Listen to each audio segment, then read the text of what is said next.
নমস্কার বন্ধুরা, স্বাগত জানাই বং ফুটবলারে। আশা করি তোমরা সুস্থ ও ভালো আছো। এখানে আপনারা সমস্ত রকম খেলার আপডেট পেয়ে যাবেন। আপনাদের কাছে একটি অনুরোধ রইল, চ্যানেলের যারা নতুন চ্যানেলটিকে লাইক কমেন্ট করে সাবস্ক্রাইব করে বেল আইকন প্রেস করে নোটিফিকেশন অল করে রাখবেন।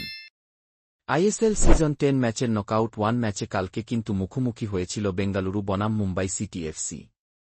বেঙ্গালুরু এফসি নিজেদের ঘরের মাঠে কালকে মুম্বাই সিটি এফসি গেলে বিরুদ্ধে ম্যাচটি খেলে, যেখানে বেঙ্গালুরু এফসির বড় সুবিধা ছিল তাদের ফ্যান, যারা অনেকটা কি সাপোর্ট দেখিয়েছে, যার ফলে মুম্বাই সিটি এফসি দলকে 5 গোলে হারিয়েছি এবং এই 5 গোলে হারানোর পরে তারা কিন্তু কোয়ালিফাই করে গেল সেমিফাইনালে এবং সেমিফাইনাল ম্যাচে মুখোমুখি হবে তারা গোয়ার বিরুদ্ধে। আজকে যে ম্যাচটা হয়েছে মোটামুটি একতরফা ম্যাচ হয়ে গেছে। বেঙ্গালুরু এফসি দল শুরুতে গোল পেয়ে যায় 9 মিনিটের মাথায় গোল করে সুরেশ এবং আরও একটা গোল করে ফার্স্ট হাফে আরও একটা গোল করে পেনাল্টি থেকে।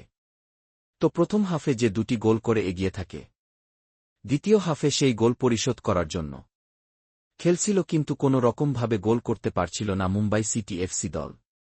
তারপরে আরও 3টে গোল করে ফেলে বেঙ্গালুরু এফসি দল। তো যেরকম ম্যাচ আমরা উপভোগ করতে চেয়েছিলাম, আশা করেছিলাম যে বেঙ্গালুরু এফসি গোল করলেও মুম্বাই সিটি এফসি ও গোল করবে, দুই দলই গোল পাবে, হাড্ডাহাড্ডি লড়াই হবে। সেটা আর হয়নি, কারণ 5-0 গোল মানে বুঝতেই পারছো একতরফা ম্যাচ হয়েছে, মানে Bengaluru FC Mumbai city FC দলকে খুব বাজেভাবেই হারিয়েছে, কারণ 5-0 গোল মার্জিনটা বিশাল বড় মার্জিন। আর এটা নকআউট ম্যাচ ছিল, ফাইনাল ম্যাচের মতো। তো ফাইনাল ম্যাচ কেমন হতে পারে, তোমরা অনেক ফাইনাল দেখেছ তো তোমরা জানো। তো তেমন একটা ফাইনাল ম্যাচ উপভোগ করতে চেয়েছিলাম।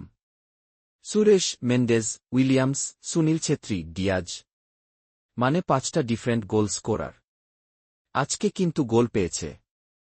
তো একটা ঠিকঠাক ম্যাচ হয়েছে। মুম্বাই সিটি এফসি চেষ্টা করেছিল গোল পরিশোধ করার, এবং সেইভাবে তারা সুযোগ তৈরি করে সুযোগগুলোকে কাজে লাগাতে পারেনি।